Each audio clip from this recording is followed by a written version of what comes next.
Vamos a tener a Víctor Hugo, que del otro lado de la línea y pasando la fiesta. Hola Gustavo. Hola Víctor Hugo, ¿cómo va? Buen día, ¿cómo estás? Buen día, qué gusto, feliz año, maestrísimo. Felicidades, ¿cómo va eso? Y bien, ¿cómo empezó el año? ¿Qué día tenemos en Buenos Aires? Mira, tenemos un día donde está peleando el gris con el celeste, por lo menos acá en San Telmo, Montserrat, pero fresco, con 20 grados, con una máxima de 26. Cambió mucho la temperatura con relación a esas casi medias de 37, 38 que tuvimos azotando Buenos Aires durante la semana pasada, así que se respiró, fueron fiestas con temperatura bastante agradable. Nosotros vamos a hacer un intensísimo recorrido de la actualidad, pero también de todo lo que pasó en el año y más que nada lo que viene para este año. Hay temas ciertamente insoslayables, como lo que ocurre en cuanto a la persecución política, a la economía, a Echevere allanado, un ministro que está en actividad y que está siendo mencionado en muchísimos frentes, pero por supuesto aquellos temas permanentes, ¿no? Como la inflación, el dólar, la deuda, todo lo que los despidos, el trabajo. Vaya si tenemos para hablar apuntando a un año que se presenta, me parece, Gustavo, el 2018, más allá de que nos abracemos y digamos feliz año nuevo a esa audiencia increíble, muchos de los cuales todavía pasándose los dedos por los ojos están tratando de recuperarse un poco de anoche para, espero yo, seguir el programa. Nos espera un año bien movidito. Sobre todo, Víctor Hugo, porque a partir del viernes, cuando se conoció el nuevo documento del Fondo Monetario Internacional, podríamos decir que el fondo volvió a asumir la presidencia de la nación, algo por el estilo, se encuentra gobernando entre nosotros. A partir del último diagnóstico, a partir de la última auditoría, aparece un nuevo programa de ajuste, aparece la intención nuevamente de jubilaciones privadas en la Argentina, y entonces ese estado ausente del diseño de país está cada vez más ausente. Ese es el... Sí, son increíbles los del fondo, aquellos que pidieron disculpas por todo el daño que habían hecho con las mismas recetas de ahora, en los años 90, pero ahora dice que el ritmo que le imprime el gobierno al ajuste todavía es moderado. Vos imaginate lo que significa para la gente, para el que ya lo sufre, el que se quedó sin laburo, el que sabe que está ganando menos, el jubilado que va a cobrar menos, el que no está recibiendo lo mismo de la asignación universal por hijos, el que es un pensionado no contributivo y le han quitado tanto, el que está en cultura, el científico.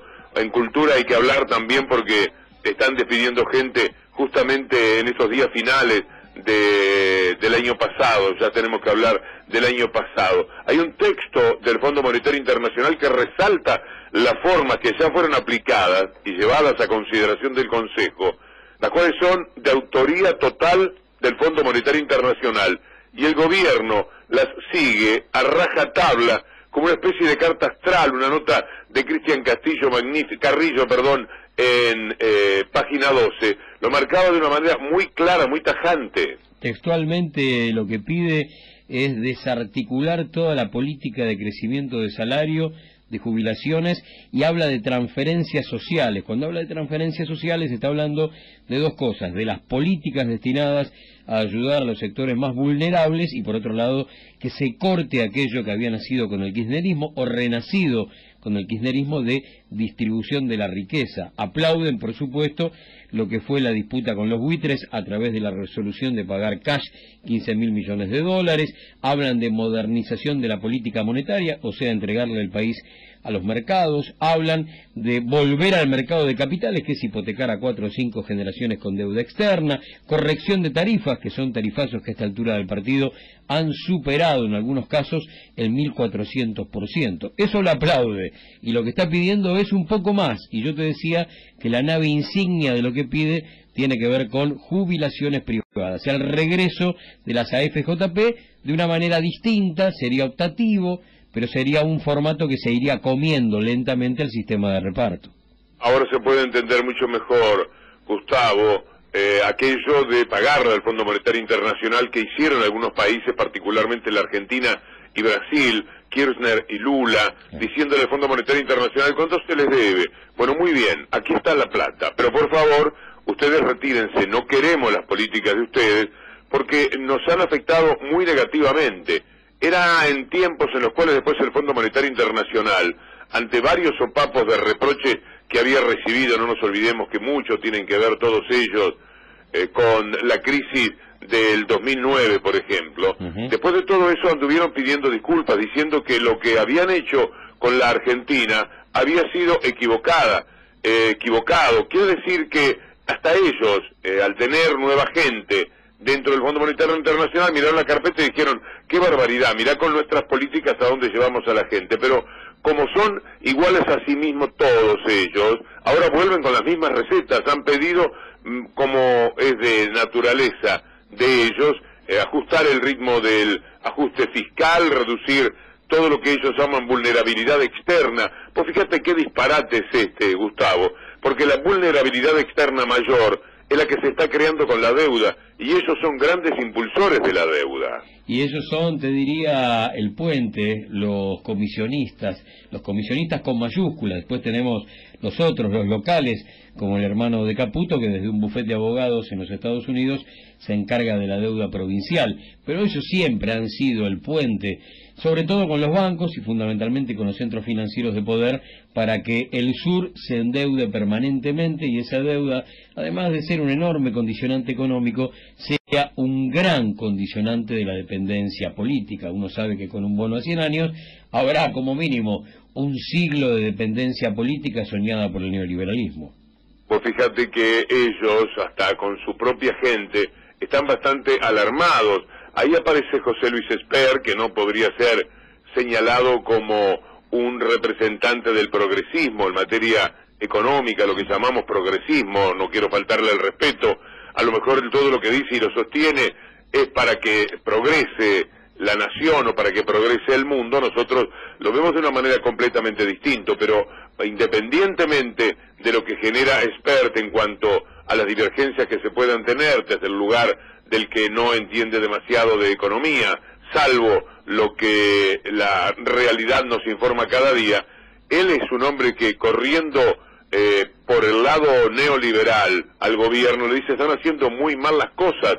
Y el otro día, después lo vamos a escuchar más adelante, vamos a estar con todos esos audios, dijo que la conferencia de prensa que hicieron los Cuatro Fantásticos fue patética. Vos fijate a dónde ha llegado el gobierno, que sus responsables más importantes, el asumido ministro de Economía, Marcos Peña, y los que supuestamente lo son, como Duhovne y como Caputo, y el presidente del Banco Central, ahora reciben nombretes, como podrían ser los Cuatro Fantásticos.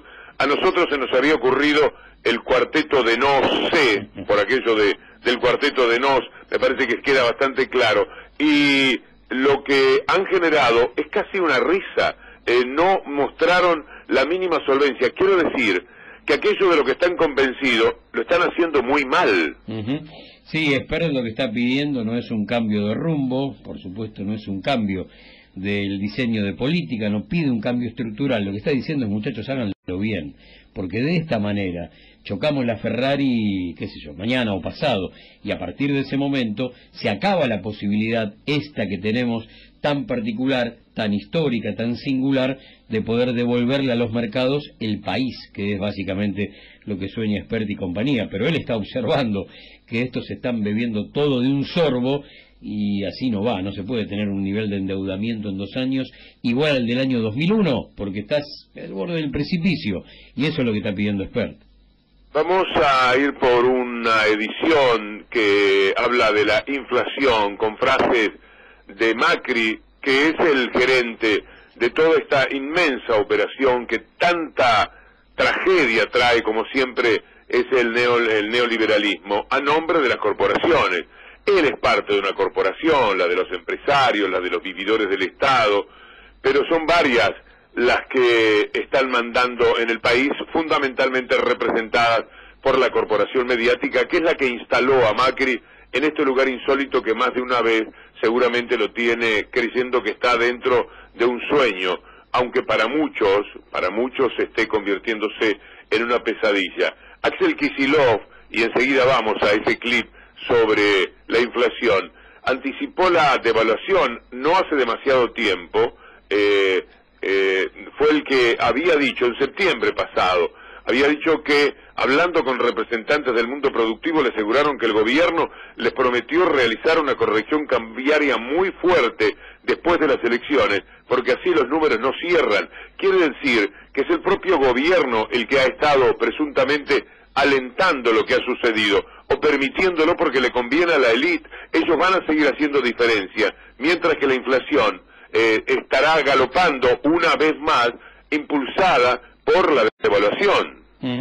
De eso se trata. Este será un país que va a convivir con microdevaluaciones por lo menos un rato muy largo, porque ellos no quieren afrontar una conferencia de prensa diciendo hubo que devaluar un 30, un 20, un 25, cuando ya llevamos un 100 en 2 años. Así que habrá microdevaluaciones. El dólar permaneció estable después de esa conferencia de prensa en la última rueda del año y anduvo cerrando 18.95, ahí rozando el 19, pero van a intentar plancharlo un ratito. Para esto el Banco Central, si tiene ganas, acumuló mucho dinero en base a deuda y podrán, qué sé yo, tirar paño frío sobre una plaza que estuvo bastante caliente en diciembre y que generó esa conferencia de prensa donde los muchachos lo que hicieron fue correr el límite de la inflación.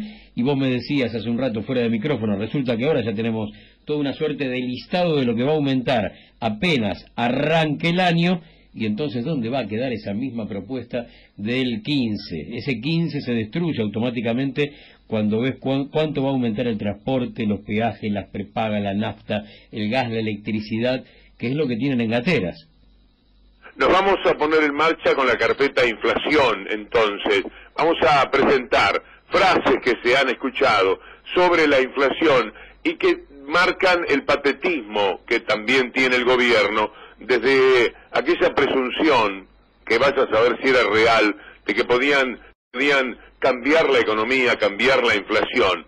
Si lo hicieran, porque algún día lo van a tener que conseguir con lo que están generando de hambre, de no consumo de la gente, si lo hicieran sería justamente a costa de muchísimos padecimientos. Pero de todas maneras, escuchemos lo que de inflación han dicho.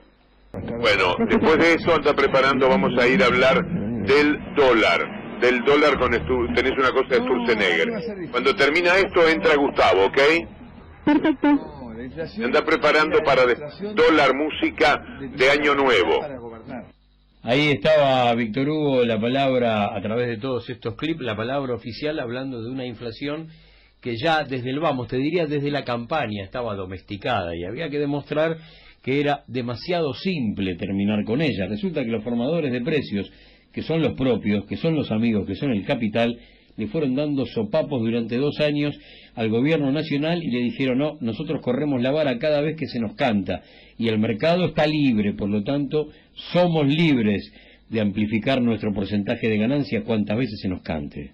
Y todo esto para terminar en una frase que, si no fuera vergonzante, tendría que hacerlo para el gobierno, sería para reírse, porque este gobierno termina diciendo lo mismo que en su momento, cuando las corridas cambiarias, cuando los órganos de prensa de Mañeto y compañía, y en combinación con el presidente de Shell y todos los cerealeros, le tiraban tremendas corridas al gobierno anterior. El gobierno anterior, y con la dignidad que significa asumir el riesgo, en aquel caso la expresidenta Cristina Fernández de Kirchner, poniendo buena parte de su capital, $3 millones de aquel momento, quería cambiar diciendo: por favor, salgamos del dólar, que es un vicio, una necesidad, no sé exactamente cómo llamarle, una cuestión cultural de los argentinos, como en ninguna otra parte del mundo. El dólar es un componente fundamental del pensamiento de la economía de cada hogar y de cada persona en la Argentina. Y en aquel momento, Cristina Fernández de Kirchner dijo: pongo mis dólares, que eran 3 millones, a disposición, para mostrar que yo creo en el peso, y compró pesos, y esa que manejaba el gobierno perdió en esa comparación. Piensen ustedes si sería difícil en aquel momento con todas las corridas cambiarias. Esta gente viene, te dice que todo es una cosa muy sencilla, pero termina exactamente en lo mismo. Escuchen a Sturzenegger diciendo que hay que pensar en pesos. Los argentinos se dan cuenta que viven en Argentina, compran en Argentina, cobran en Argentina y que tendrían que pensar en pesos. Frase más importante que se dijo el otro día en la reunión de los Cuatro Fantásticos, como lo llama Esper, ¿no? Sí, por supuesto, esta es la frase más importante, porque es lo que ellos no han podido domar bajo ningún punto de vista, a los propios, a esa voracidad acumulativa que hasta el momento no le ha encontrado ningún canal de diálogo. Ellos, ¿no?, que viven hablando del diálogo y del consenso, justamente si con alguien no pudieron acordar políticas económicas, son con los propios, si no, no tendríamos un dólar a 19 con una devaluación del 100% y que pretenden, sobre todo los sectores ojeros, que ande por los 25 y que ese sea un piso para poder llegar lo antes posible a 30.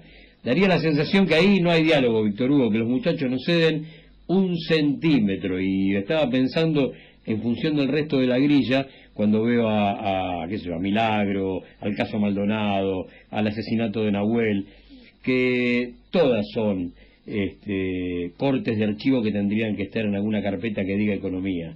Que todas... Bueno, alguien que pase hoy por cualquier lado y tenga que pagar peaje, se va a encontrar con la novedad de que los peajes aumentaron bastante significativamente, porque estos tipos consiguen que la justicia siempre juegue a favor de ellos.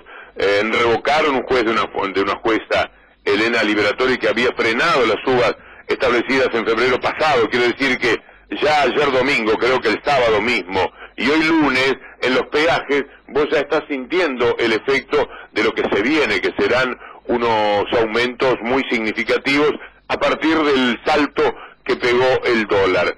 Pero todo esto vinculado justamente a lo que es la deuda, porque todo lo que vamos a tener como actividad económica seguramente, y enseguida vamos a tomar nuestra carpeta de la deuda, es aumentarla. Están hablando de decenas de miles de millones de dólares, nada de echar para atrás, con la brutalidad que están haciendo para el presente, para el futuro inmediato y para el futuro lejano, porque están contrayendo deuda para pagar este año, para pagar el año que viene y para pagar dentro de 100 años, y a ellos les parece todo fantástico, en medio de un desconocimiento como el que tenía Michetti, que ahora vamos a escuchar, la justificación de la deuda, las frases de Macri, no nos gusta endeudarnos, pero hay que endeudarse. Todo esto que está aquí en lo que van a escuchar ahora y que marca para mí, Gustavo, la mayor tragedia presente y futura en el aspecto económico de la República Argentina. ¿Por qué se endeuda? Se lo debemos a las próximas generaciones. ¿Qué madre o qué padre puede dejar a sus hijos deudas y problemas? No nos gusta endeudarnos. Ahí estaban los que no saben cuánto se debe, pero que abren las puertas para salir a jugar todo el tiempo. Desde aquello de Pratgay, se tiene que pagar deuda con deuda, y solamente en el país de los Kirchner a alguien se le pudo haber ocurrido. Creo que podemos seguir en esa carpeta incluso, porque hay una parte en la que ellos quieren justificar la deuda a 100 años y siguen hablando de pagamos deuda con deuda y no nos gusta endeudarnos de Macri. A ver si tenemos todo eso. Dale. En un año electoral hicimos este bono de 100 años a sabiendas de que obviamente algunos iban a saltar, porque es fácil salir a vender el cuentito de estamos endeudando cuando es exactamente lo opuesto, pero el cuentito es fácil hacerlo.